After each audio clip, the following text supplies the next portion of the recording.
evening is going well. You're having a swell weekend. Um, what is on my mind this afternoon is this growing number of murders due to domestic violence around the country. From my hometown of Detroit to things I've heard about within the last days. And so I want to call the name Queen Imani Robinson, mother of four. I watched the news conference this morning out of Conyers, Georgia, and just hearing her parents speak just broke my heart all over again, all over again. Her parents have lost collectively. This is their third child that they've lost to violence, and just wow. So my heart is really heavy with that this afternoon. And I don't know, I'm just kind of compelled to talk a little bit about domestic violence and offer a word of encouragement to those of you who are going through right now, or those of you who know someone that is going through it. And I also want to say a special prayer to those who have told no one of the abuse that they are suffering. Been there, done that, and I think that we do ourselves a huge disservice when we don't tell anyone. It keeps you locked in, it keeps you at risk because there is so much imbalance going on right now. And we all have different coping skills and ways of handling bad situations. I'm really concerned that for my brothers that are the perpetrators of abuse in so many of these situations, that they have not yet learned how to process their emotions, how to just speak from a place of love and kindness, and everything is angry, and the house is angry, and the kids are sad, and mom is tired of being beat down mentally, physically, emotionally, and spiritually. And we have to do something because it's costing people lives. Not only is it costing the lives of a lot of mothers, leaving children motherless, it's doing damage to children that have nothing to do with adult situations. And so we absolutely must address this. I've written about it a lot for various publications over the years. I got out of my situation in 1997. So I would say all of the 21st century I've been writing on mental health, behavioral health, domestic violence, getting out of situations where you are not treated well, and examining situations where you are not treating yourself well from the inside out. For me, it was sex addiction and alcoholism. They went together like this. So, I had to leave both alone until it could be, better managed. And so I can tell you, and they're doing service. Shoot, I was saying. Um, but it took me a minute to find my voice. And so I've been writing on these issues for over 20 years now. And as I was saying, for me, it was alcoholism and sex addiction. They went together. Alcohol and sex. Ooh, what a party! Until it wasn't. And so I, sit here tonight in my 12th year of intentional celibacy after 3 marriages, and my 18th year sans alcohol. Um, while I don't ever plan to drink alcohol again, I do plan to have sex again at some point, perhaps. Um, if I can get past all of the nonsense that's out here, because I don't have time for that. After you sit on it for 12 years, you can sit on it for 20. It's just that simple. So, um, what I wanted to do with the rest of my time on here right now is to at least share some of my story, my personal story of survivorship from domestic violence. Um, I don't think I will put it all in one. I'll probably break it up into two or three videos, but I will start now.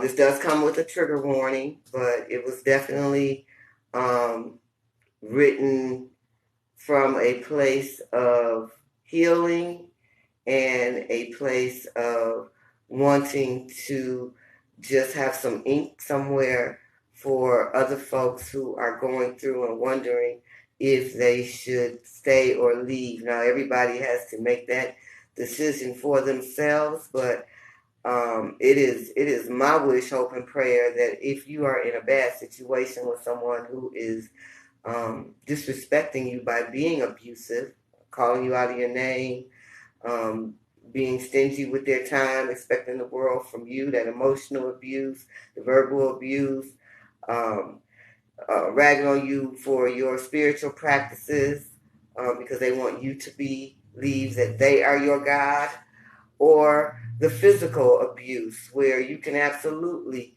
lose your life in an instant.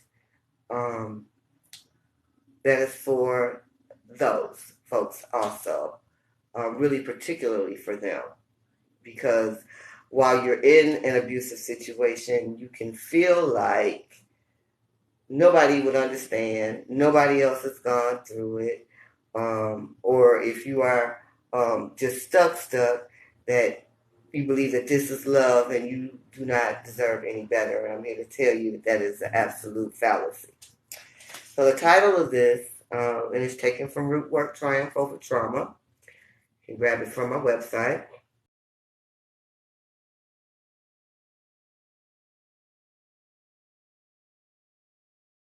This. In 1996, I was 32 years old and insane. I had fled my home under Cool Cats, my daddy's directive.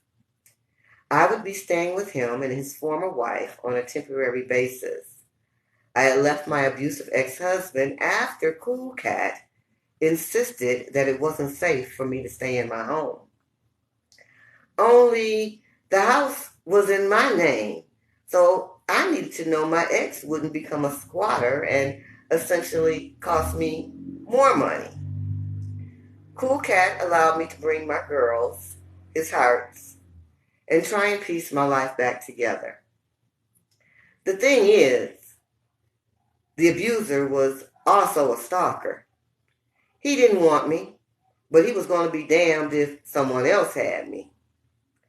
The psychological games this cat put me through were satanic. I feared for his patients, many of whom were seniors. He was an RN with an evil streak. I also feared him stealing a scalpel from the ER and slitting my throat in my sleep. He hated me. That was clear about a month after we did the quick run from Michigan to Ohio, exchanging vows. God sent a sign which I chose to ignore. Although the universe did everything in her power to keep me from marrying this cat, I failed to acknowledge the bumps in our plans. Instead, I simply worked harder to become Mrs. Williams. I should also mention here that I only knew him 2 months before we made it legal. I had recently dipped my toe into gay clubs. I wasn't close to any black lesbians yet. And at my spot where I housed until 2 a.m., I was a regular. The club was black owned and had recently attracted more gay black men. The crowd was still predominantly straight. I would set my work schedule to start at noon on Fridays. My babysitter was a few houses down the street, and for me, house music and dancing are a form of spiritual release. The night we met, I was hanging with JK. He was going to remarry soon, so it would essentially be the last time we hung out and danced. I really don't have any friends where I hang out with them and they're married, not straight ones anyway. I was hanging with JK and I can't remember if my ex offered me a drink or not. I do recall his arrogant remark about my phone number and how he would be the last to get it. On our first date, I met him for lunch. I had 2 glasses of wine. The first time we hang out, I'm meeting you somewhere and it will take place during the day. Our second date was to a nice restaurant in the Fisher Building in Midtown Detroit. He picked me up, the Jeep's top was off, and it was a beautiful summer night. My girls were excited. Mommy, it's time for you to date somebody. Go out and have a good time. He laid it on thick. Every time I excused myself, he stood up. The sisters at the table next to us were on a date night, and there were like 5 couples. The sisters went in telling my ex how much of a gentleman he was. Then they chastised the brothers they were with for not being more romantic.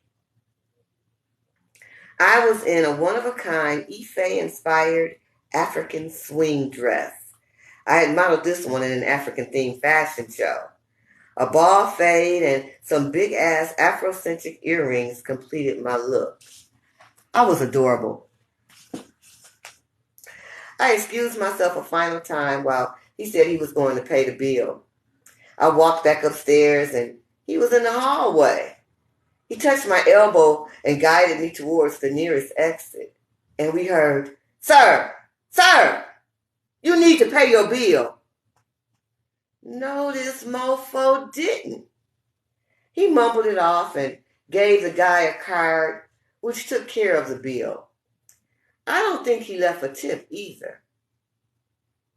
All these signs I ignored. There was that thing about Williams also being my maiden name. I should have left it alone. I didn't though. Even when we made it to Toledo 15 minutes too late. I blew it off and collected the congratulatory calls and cards. That was a Friday.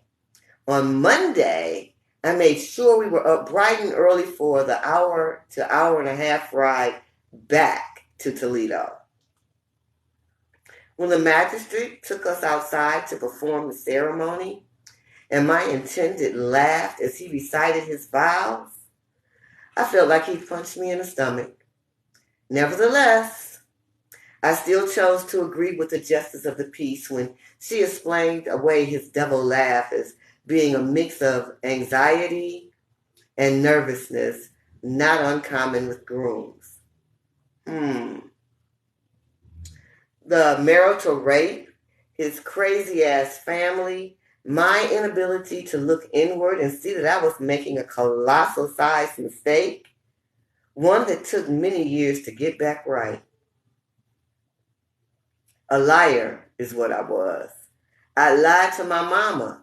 I told her and anyone who cared to know that I was officially married on Friday and not the following Fool's Monday that would bear mentioning a few more times before it was all over as quickly as it had began. The drinking, mine anyway, was out of control. My go-to was champagne. I could easily have 2 bottles to myself. I drank every day of that marriage and every day afterward until God heard my plea that I'd had enough. It's been 16 years and I missed all the cute, fruity named drinks. Oh well, I decided that, it wasn't helping. And I'd be remiss if I didn't mention how big a part the Detroit police played into my sinking feeling about black men. I was doing consulting work when I could get it along with Cool Cat and his girlfriend. He and my stepmother didn't make it. And my uncle. The night before this extensive training, my front doorbell rings. It's like 2 in the morning, and I have to be up at 6:30 and downtown before 8. It's my ex. He snatched the doorbell that had 12 different cool rings, smashing it and rendering it useless. When the police finally arrived more than an hour after the call, I was a nervous wreck. Things had been horrible since I told him that I was over his bullshit. The night the bell stopped ringing, I knew that I could die. The police precinct was 2 blocks away. Why did it take them so long to get to me? He'd referenced his sister and her job before, telling me how they could make things happen. Whenever I made a police complaint, I felt like they looked at a sheet of paper that held my name as a community nuisance. A good cop and a bad cop were standing in my living room. The lousy cop had just looked at my picture on the mantle and commented that he could see why a man wouldn't want to just let me go. How fucking inappropriate. I'm shaking, thinking my ex may have marked ways to get around a locked door. When he came to get his belongings, I had Cool Cat there to keep things calm, and he brought his sister's, the police officer, live-in fiance. He was nasty as expected, just being an ass, saying anything for a reaction. Well, if it was a reaction he wanted, he went for the gusto. Carrying the last of his items outside, he shouted, "Why don't you go eat some pussy?" I'd made the elementary mistake of sharing my secrets with the holder of a black heart. So yeah, he outed me in front of Cool Cat, who was completely taken aback. He asked me if it was true. I told him yes, that I was bisexual. He couldn't grasp it. We didn't talk about my sexuality and how his long dead father, my perpetrator, had set me up for a slippery ride. I can't see that. Sorry. No matter which way I turned, I learned a lot from the decision to act on impulse. When I look back, I'm like, damn, I gifted a narcissist bastard the opportunity to state with forever truth that he had in fact been married and to a woman. I can't prove it, but hindsight tells me that he was as queer as my ass. Learn from my lessons. Take your time, lovelies, and get to know them well before you put your heart and your life on the line. Again, that is Insanity Looks Like This, taken from Rootwork Triumph Over Trauma, which is full of short stories, personal essays, and poetry on the healing journey to trauma release. I'm Siamani Williams. Would love to see some comments, answer some questions. I'm going to hang around for a few more minutes.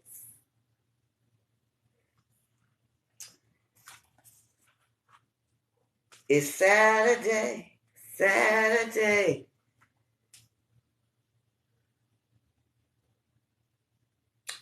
I am often asked, this is one for those of you who are considering celibacy. My reason is like that of many others. It was time to cleanse. It was time to heal. I refuse to go into another situation after my last marriage without doing some me work.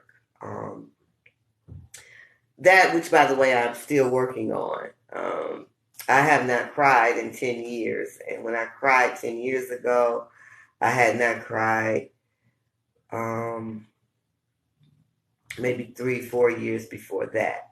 I do need to cry. Crying is healing. It is cathartic. We need that release. And I wonder if my lack of tears is somehow connected to the dryness of celibacy. I don't know. It might all be related. I don't know. I have not asked my doctor that yet. And I think that I may, because I'm curious. Anyway. I'm healthier though. I'm healthier. This one is titled Celibacy, Year 6, and this book came out in 2021. And I'm now in my 12th year of intentional celibacy. So we're still on the grind with that.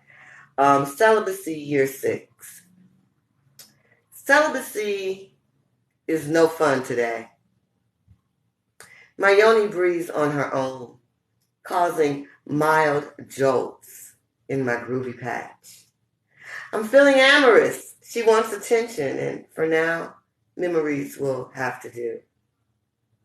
Hot and slick, I'm drenched, panties soaked, clit throbbing, wanting more, craving release. Kiss me here. Yeah, some days it bees like that.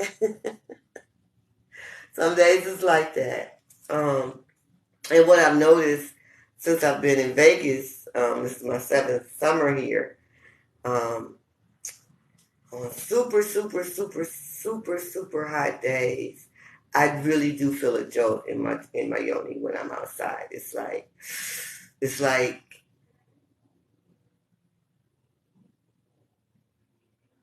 it's deep. It's hot. It hits like this, and sometimes I just have to, stop what I'm doing and take a minute and do some woo sighs to bring my body temperature down.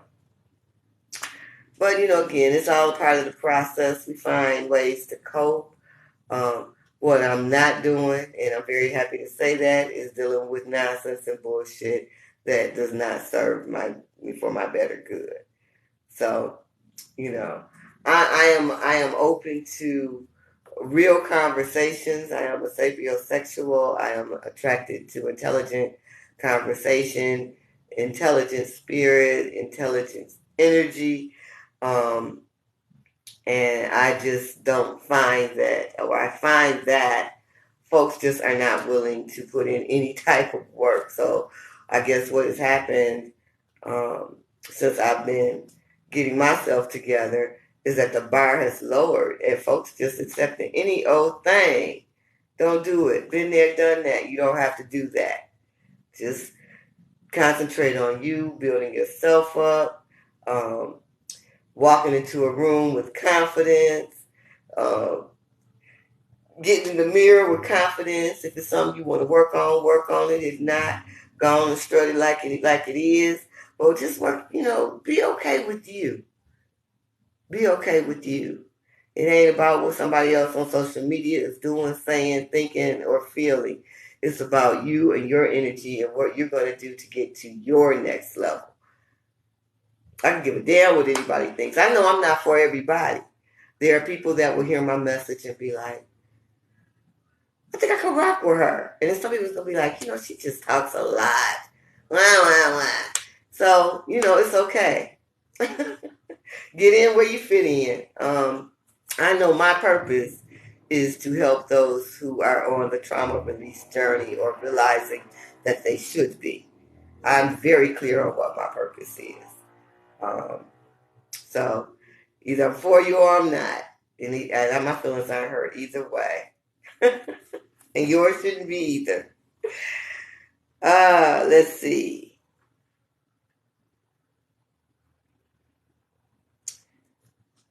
looking for something to end with.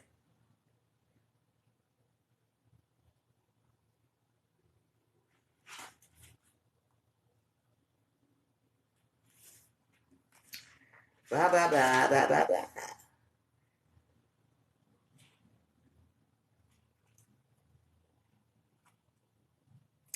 Well, since I talked about sapiosexual me, I'll read this close with the sapiosexual musings.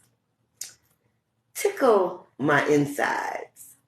Come on, let me ride. I'll take a seat. Hell no, I won't be discreet. My yoni and your tongue need to meet. You got that cultured rap wrapped up tight, had me thinking hard, celibate, wrapped up tight, had me thinking hard. Celibate sapiosexual for the last 10 nights said I wouldn't give it up, but you offered something I don't want to refuse, neither in theory nor in practice. Truth 101, I'm turned the fuck on. It's why I put you off for months, public meetings only. I admit to avoiding close quarters, private time to feel this. Look, it wasn't a front. Fuck it. You're in. You've penetrated my thoughts and awakened something inside. The mango pineapple smoothie you handed me was as cool and refreshing as watching your lips move. What'd you say? My focus was on connecting your words, feelings, Scrabble, words with friends. I spell out new verbs and nouns that make me think of you. You stroked my mental in ways only another sapiosexual can.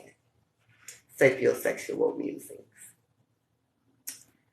So yeah, I think about sex, but I'm not willing to take the lock off of this keypad anytime soon, and not just for anyone. They'll learn it, and they will come with the whole shebang, because Mama just does not have time for foolishness at all. That is it. Thank you for those of you that stopped through or that will stop through. Got some things coming up later this month. As always, you can grab freebies at cmaniwilliams.com on the healing journey. And there are also some new pieces of ear art on the website as well. Got the Afrocentric ear art if you're interested in taking a jewelry design workshop, either virtually or in person. Virtually, you can be anywhere. I'm here in Las Vegas, between Las Vegas and Detroit. So if you're in either of those two places and want to get together in person for your workshop, we can do that. You are welcome to bring one little with you, one young person, and they will get their workshop for free. You just need to purchase their toolkit that has all your pieces in it that you'll need, and you'll need one for yourself as well. Alrighty. Have a great rest of your Saturday. Be swell, be well, get your self-care in, and remember to stay hydrated.